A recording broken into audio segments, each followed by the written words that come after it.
We have already read it, she says. So I will read each sentence and we'll discuss it. Okay? Yes. Everybody online? Only 3 of you today. Yes, Radha. If you join a little later, it's possible. Okay. So I'm reading each sentence. The renunciation of attachment to the work and its fruit is the beginning of a wide movement towards an absolute equality in the mind and soul, which must become all enveloping if we are to be perfect in the spirit. Now, this renunciation of attachment to the work, okay, we have already given the example of Sri Aurobindo, the best possible example, okay, even at that level, this can happen. So, what about our poor souls? We have nothing, okay. So, when you are doing a work which you think is very important, you get attached to it and you feel that you're doing. This attachment can be very at a lower level of consciousness. But for Sri Aurobindo, it was at a very high level of consciousness. He is working for the country. He is sacrificing everything that he has done. And yet that attachment was there. Okay, so everybody is joined together. Yasmin, Shilpa, and Archana. Good morning, everybody. Good morning, Good morning, everybody. Good Radha. morning, Good morning, Radha. everybody. Yes, we are reading from, we are just beginning. Bonjour, everybody, yes. So, page 223, the renunciation of attachment to the work. Okay. You may wonder, in the ashram, for instance, people are given assignment for work. Okay. You go and work somewhere. Okay. There was a Deepankar doctor was there. He was there in the dispensary, and he was sent to the children's dispensary. It's a change of work. Okay. And sometimes, for instance, I was in the press and I changed the work and I was sent to knowledge. Okay. Then from knowledge, I have been sent to Mother India. So change of work. But in our case, our attachment, if at all we have any attachment, is selfish and at a lower level of consciousness. But even when it is at a high level of consciousness, attachment can be there. I gave the example of Sri Aurobindo, okay? He is not working for himself at all. He is working for the country. And still there was a little attachment because he thought he is doing very good work. And of course he did fantastic work. But that little bit of attachment which was there, Swamila is saying now that also has to go. Okay. And the fruit of the beginning. Okay. In fact, Swamila left the revolutionary work much before the fruit came. He left it in 1910 and the fruit came 35 years later, 37 years later, 1947. Okay. So, but because he had done the right thing, he was rewarded. Na? His birthday became the date of the liberation of India. Okay. And Sri Aurobindo says very clearly in his message that I take it as a divine sanction on the work that I'm doing. So, but he also adds a little humorously that he gave me a double gift. Okay, he gave me India and Pakistan. I could have done without an extra generosity. So this I'm reading the sentence.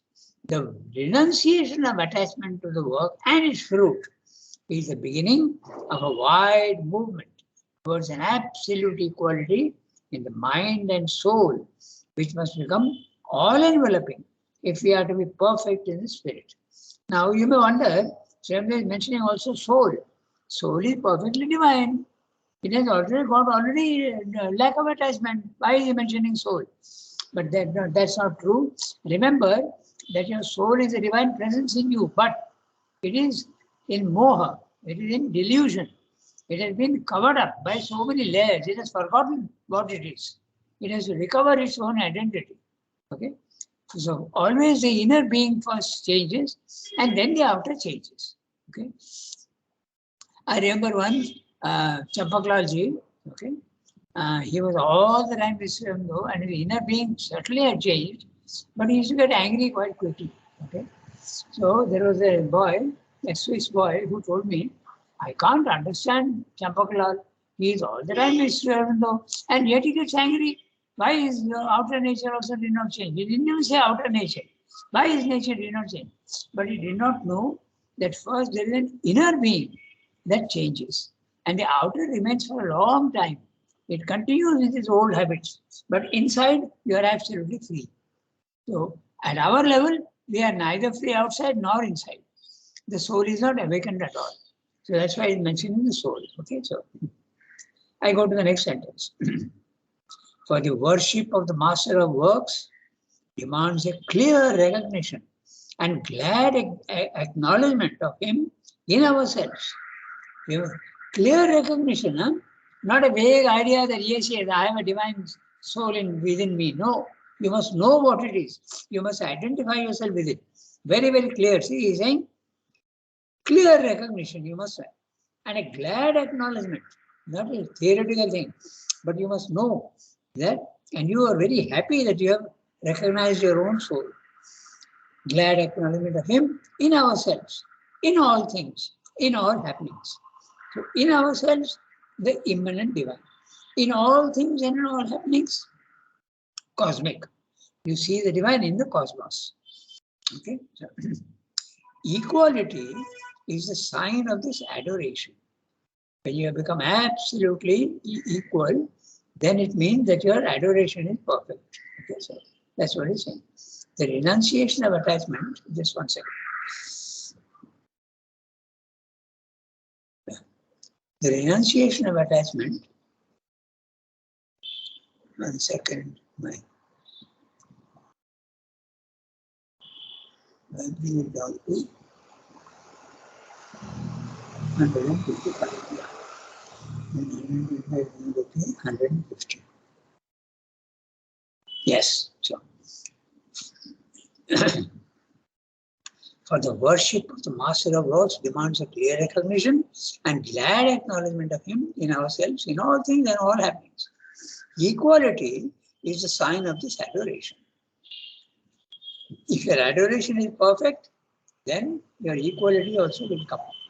It is the soul's ground on which true sacrifice and worship can be done. Sacrifice can be done, but it becomes absolutely true and real and complete when you have this adoration and equality. Okay? Because you're not bothered about anything at all, equality. So you give yourself fully. The Lord is there equally in all beings, not only in yourself, but in all beings. Okay? We have to make no essential distinction between ourselves and others. That can come only when you are at the cosmic consciousness level. Okay? But that is already mentioned. In all things and all happenings is a cosmic consciousness. Okay? Because you may see the divine in yourself, but not in other things. Okay? And sometimes you can see the divine in others, but not in yourself. That also is possible. He has mentioned that. Okay? So, the Lord is there equally in all beings.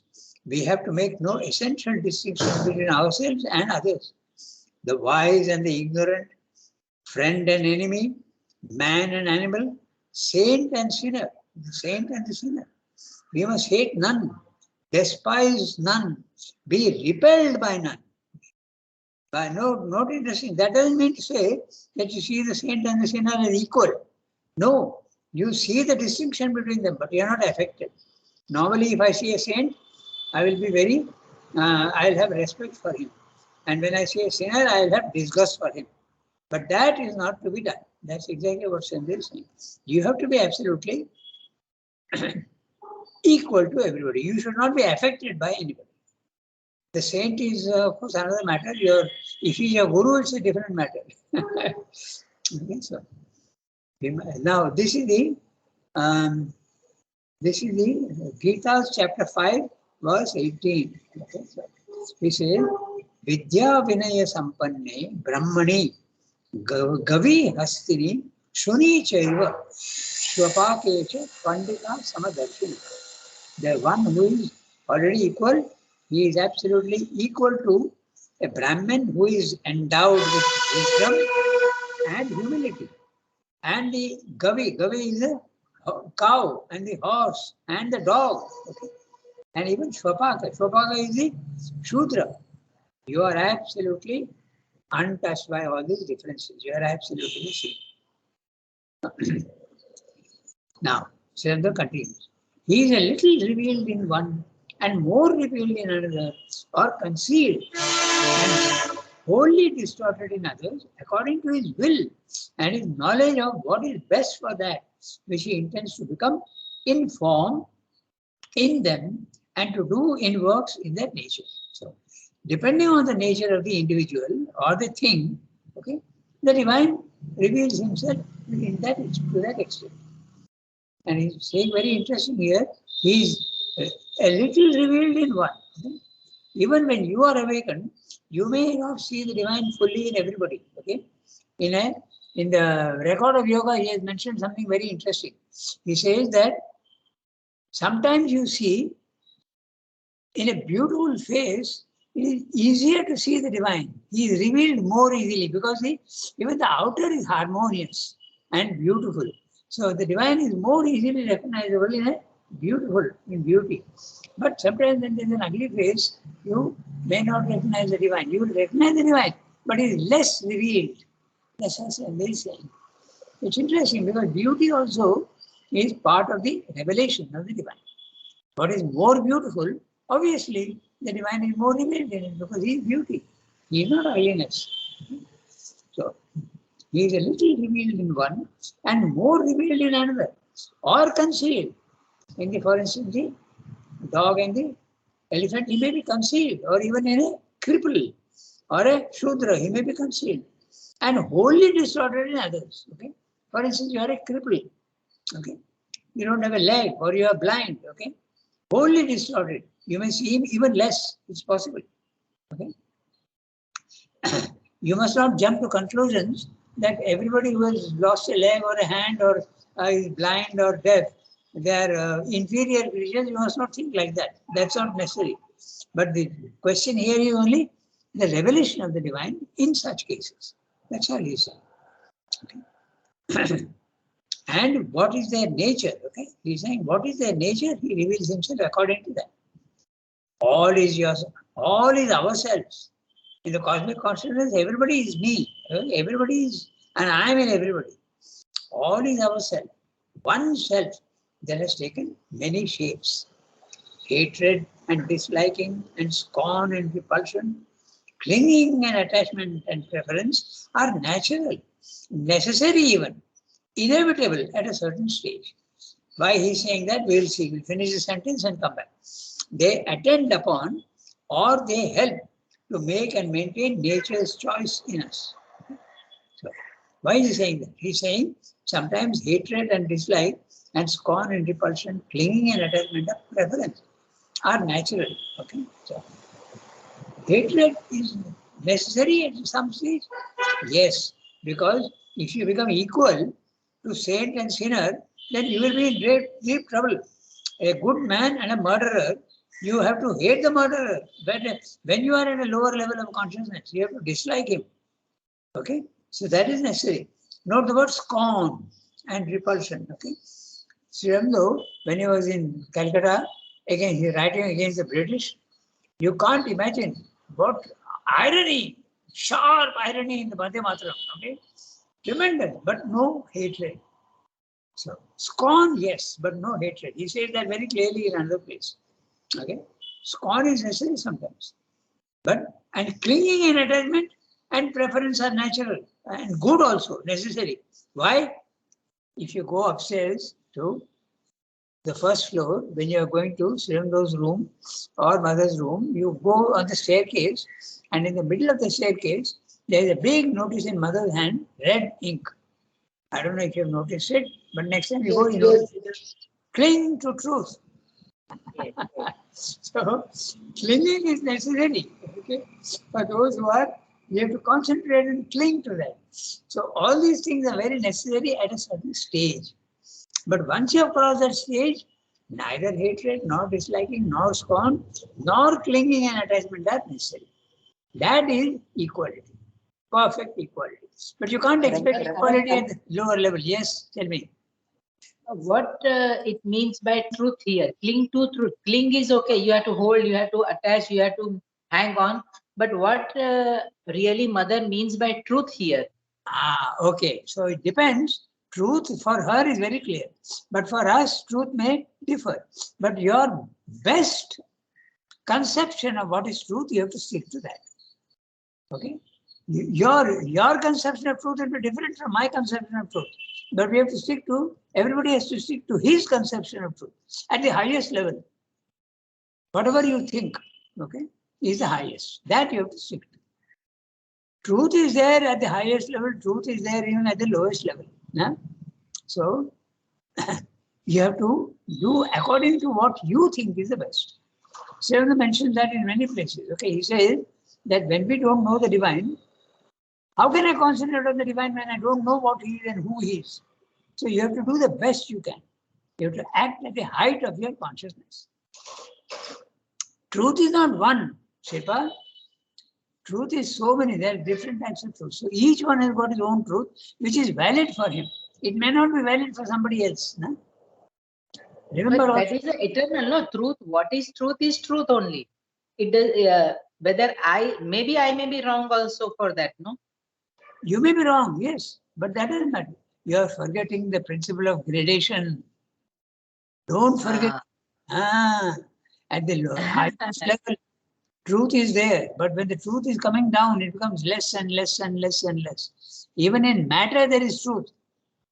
But the Mayavadi and the Buddhists are saying it is falsehood. Okay, remember the gradation. That's why I keep stressing that these fundamental things you must remember. They will make everything very clear.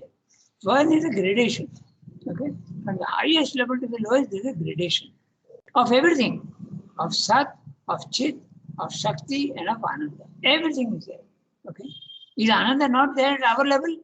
But it becomes pleasure, which is false.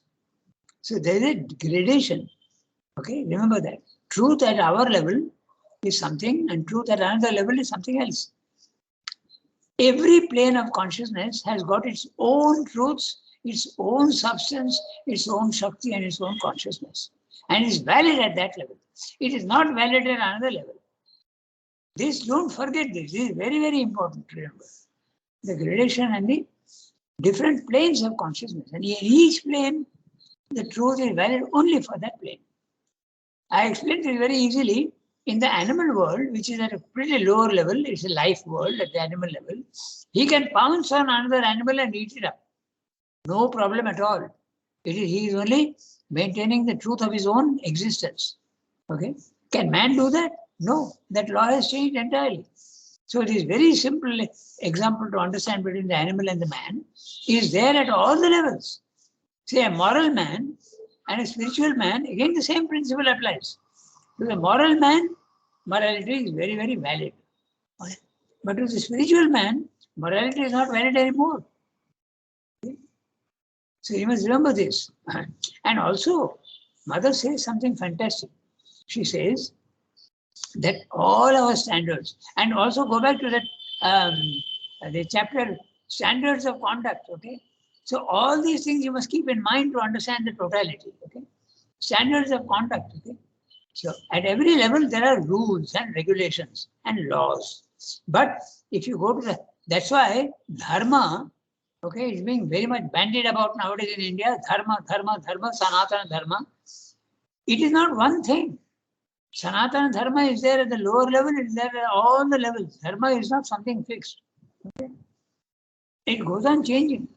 If you remember the standards of conduct, remember last, the spiritual level, sarva dharman parityajya mamekam saranam raja. Give up all standards of conduct. So standards of conduct go on varying. Yeah? So what is truth at one level is not truth at another level, but it's valid for you, whatever you think. But you have to be sincere and you stick to what your conception of truth is. Okay? Shilpa, Rangada, tell me. Yes, Archana. Rangada, we can very practically put it that at any level, wherever we are, Yes. we should try to know what is the truth and live Exactly. according to it. Often what we do is, we know this is the truth. We know that this should be done or this is the right or truth, Yes. but we compromise with it. That's That right. is not to be done. That is, I think practically that is.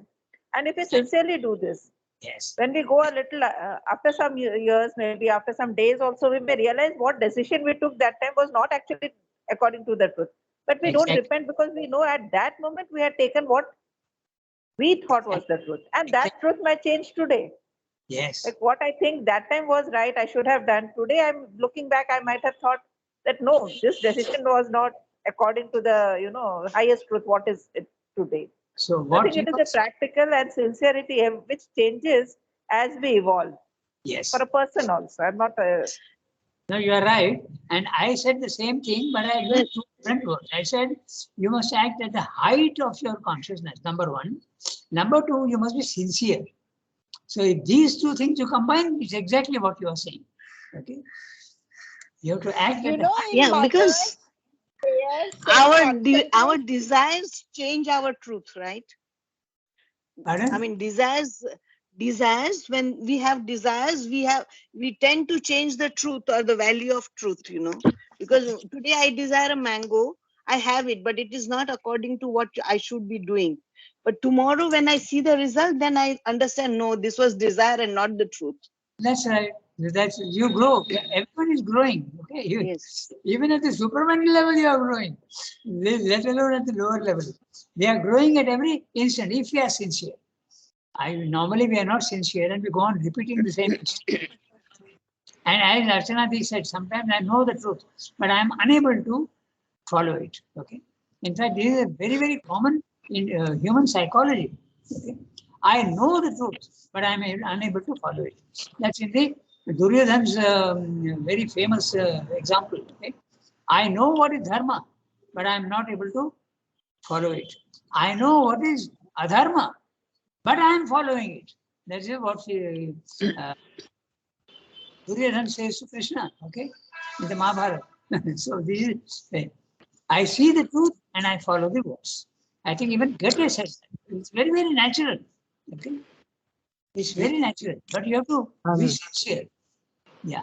Chunki, you're trying to say something. Rangada? Yes. Yes. Isn't that, when it comes to desire, can you also say the swadharma and swabhava?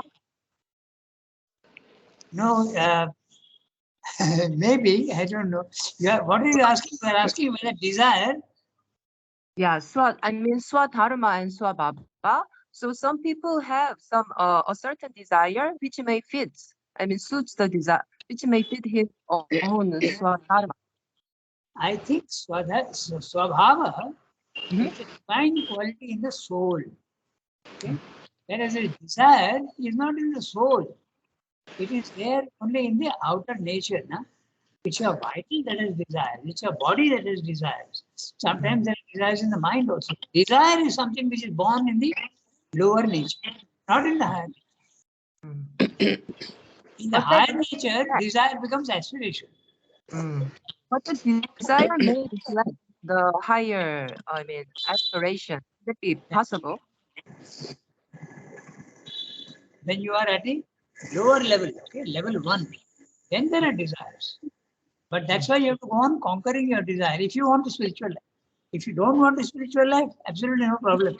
I have a desire and I satisfy. That's the truth for you. But you are at a very low level. It depends on the level at which you are. Okay. in mother's prayers and meditation, in Yes. one of the prayers, she writes that you should not say that I should have done this or I should have done that. It is that I was not adequately identified with the divine. Yes. Because if you are adequately identified with the divine, you know exactly what to do. That's right. What you're saying is there also in other places also. Okay, so that is true. In fact, even in the Upanishads, it is there that you should not think, you should not have a regret. Regret is of no use at all. You have to correct yourself. Okay, repentance. Okay, oh, I should have done that. I did not do it. That's of no use. Stand up, get up, and start conquering if you are sincere. But sometimes we have the inability, we have no power to resist our desires.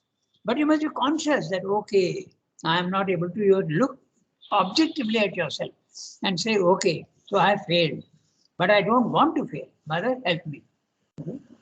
You can, sometimes, very often. In fact, most of us, sometimes we know that what we are doing is not the right thing at all, but still there is no power to stop it. That is very natural. Why? Because there is a divine in you, but there is also the lowest inconscience in you. So both are struggling. In fact, this is the whole symbolism of the Veda. Okay, there is a struggle between the divine and the asuras, and it is symbolic. It is your lower is always pulling you down, and your higher is trying to make you go up. And the more you succeed, the more the higher power will attract you. And slowly, slowly, when you go to the spiritual level of consciousness, the pull becomes much, much, much, much less. The pull downwards becomes much less. So, interesting discussion. Shilpa brought up truth. What is truth? In fact, it's so famous, na? Even when Jesus was being tried, okay, by the Pontius Pilate, okay, he was being tried, and he said, "What is truth?" Okay, so it's so famous. We don't know what truth is, and he washed his hands. Okay, so that's it. So what is truth is relevant to you only, okay, and you have to act at the height of your consciousness. But all this applies only when you are sincere about your progress and sincere about your sadhana. For those who are not doing sadhana, very, very consciously also, they will say that what is in all this nonsense? I want to have desire, I want to enjoy myself. Fine. There is no problem with that. You will come to a level after several lives that you will want to change your lower nature. But so long as you don't want to change your lower nature, no problem. But you will suffer the consequences. Because pleasure and pain always go together. The dualities exist in the level 1. There is no escape from dualities. If you have pleasure, you will have pain. No doubt. So, shall we go to the next one? Okay. We have had quite a discussion. And what Archana said, that's exactly what I said also about you have to act sincerely at the height of your consciousness. And if you are acting sincerely, you will see that, oh, I was not able to do that, but I should have done that. That's the awareness of your own limitations. In fact, yoga is very often first the recognition of the limitation in yourself. Second is the desire to get rid of it. Sometimes when you are seeing the limitation in yourself, there is no desire to get rid of it. Okay? Then the third is you start practically putting into practice the rejection of the desire. I remember I had a colleague in the archives, okay, and one day we were discussing his own nature, and I told him very clearly that you must see that you have arrogance, okay? There's arrogance in you. We made a very friendly discussion, it was not a criticism. And he said, I know that very well. Okay, he said that very clearly. He said, I know very well that I am arrogant, but I can do nothing about it. Very clearly he told me, I can do nothing about it. So that's a level 1. But level 2, I want to do something about it. Okay, that's a level 2, and then you go about doing it. And finally you will succeed if you are sincere. Okay? Sincerity is not easy. It takes a long time. Okay. Rangada? Yes, tell me. So that's why the first chapter of Bhagavad Gita is the yoga of dejection. Maybe that's why, you Yes. know. But rejection starts when you want to do yoga. Okay, rejection doesn't start when you don't want to do yoga. Okay. So the first chapter of the Bhagavad Gita, so that can be, so that's the case, right? Yeah. Yeah. Mm. The Gita is for those who want to rise to another level of consciousness. No? Yeah. Otherwise, the Gita does not apply to them at all. But those are nowadays there is so much in the Gita. It's unbelievable. Okay? So it's important. It's being recognized all over the world now. Okay? So it is there.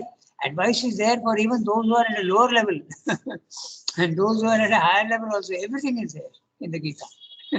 Somebody was asking me the other day that in the last chapter of the Gita, it is very clear Gita says that those who are at a low level, okay, who have no spiritual life at all in them, they should try to become religious.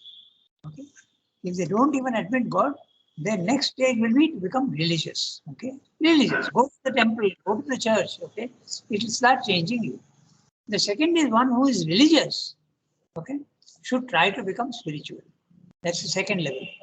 So those who are already spiritual should try to go to the next level. And that's the supramental level. So there are gradations. This law of gradation is very important.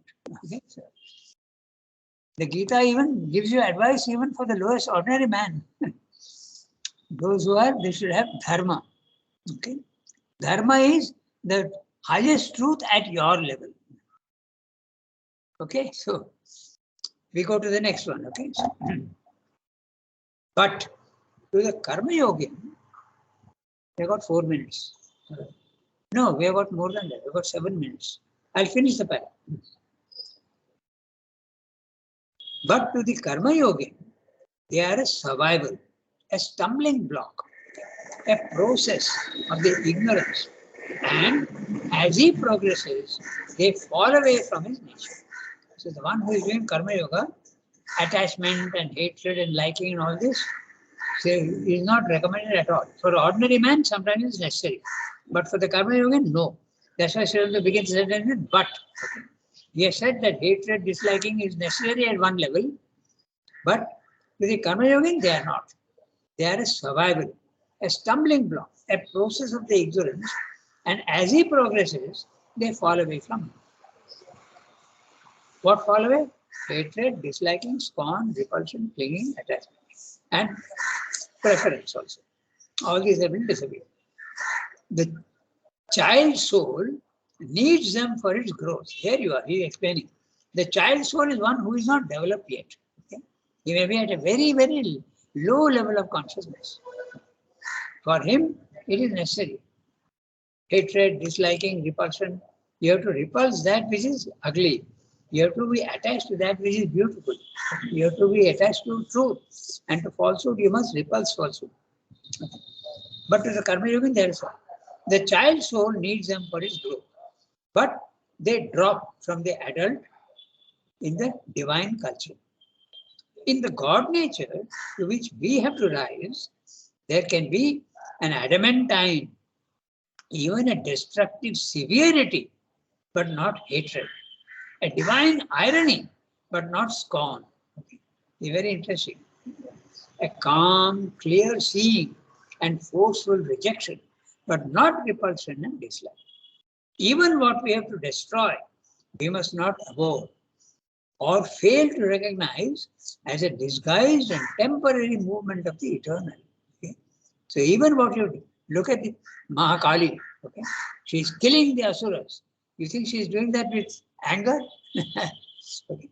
There can be passion of rejection, but there is no hatred. Okay? It is something that needs to be done. Okay? And look at the word very clearly. A divine irony is allowed, huh? But not scorn.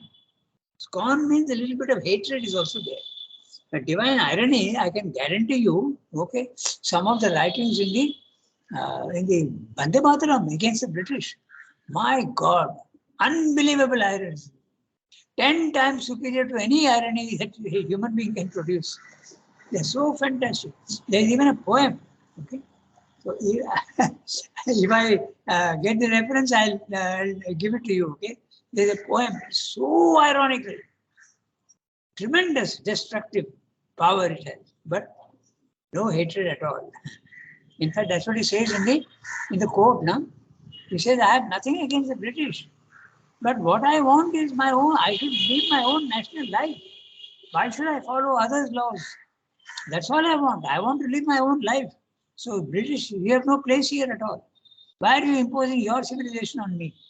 Okay, that was his stand.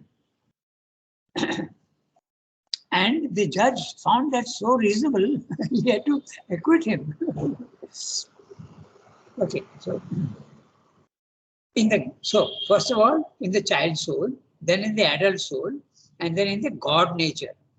The God nature to which we have to rise, There can be an adamantine, very, very strong.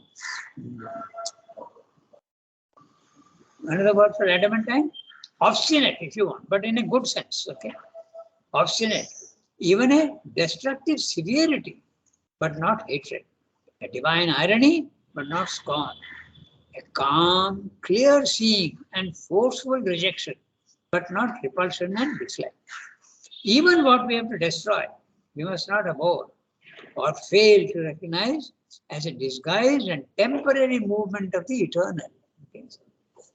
The divine himself destroys what he has built up because he wants something better. Okay? There are any number of instances like that. The best example is the Atlantis civilization. The Atlantis civilization was destroyed. It went down into the sea, the whole thing. Another thing like that is the Pompeii, vast destruction.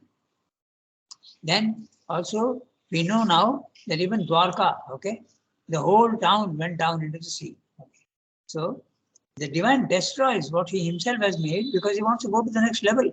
Okay, destruction and construction. Okay, creation and destruction are all part of the play in the physical world. Okay, and even a yogi, he has to destroy the evil in him and rise to the good. So, but when he is destroying, he must not have hatred for himself. He must not have hatred for his vitals. He must look at it like a machine. Oh, there's a defect in the machine. I have to reject it. Because if you get excited, it won't help at all. It's a very calm, clear, quiet thing. You have to, when you repair a machine, there's no depression. Okay? You just go about repairing it calmly, quietly. See what is the defect and remove. Okay, so we have got only 3 minutes left, but the discussion of, in fact, I can tell you one thing. This equality is such a concept, okay? It's not very easy to understand. So, equality, I'll give you one example, which I think we already discussed once. A mother has 5 children. 3 are normal, 1 is lame and 1 is blind, okay? She loves equally all of them. But will her outer nature, will her outer actions be the same for everybody? No. Because the blind man and the lame man will need more attention. That doesn't mean to say that she is loving differently. Okay? This question arises also in the Gita. Because in one place, Sri Krishna tells Arjuna, because you are dear to me. Okay, he says that. And same there's a discussion on that. Okay. Is he not dear to everybody else? So it's a question of you have to understand the equality in a very subtle way. Okay, okay, I think we stop here today. The discussion has been interesting. Think about it. Okay, so Shilpa, your question got us going into this discussion, and then Archana concluded. Okay, so Good, no? yeah. It's clear now, na, Shilpa? Not yet, but of course, I don't have that level to understand so many things. It's a little, maybe. Shilpa, you are recognizing your own deficiency. That's the first sincerity sign. Okay, we recognize. We don't normally recognize our own deficiencies. Huh? We try to whitewash it. We try to brush over it. No, it's not nothing. But that's absolutely wrong. Kiran, you're trying to say something. No, Rangana. Okay. All right. 8:40. I cut the line. Have a good day, everybody. Au revoir, bonne journée.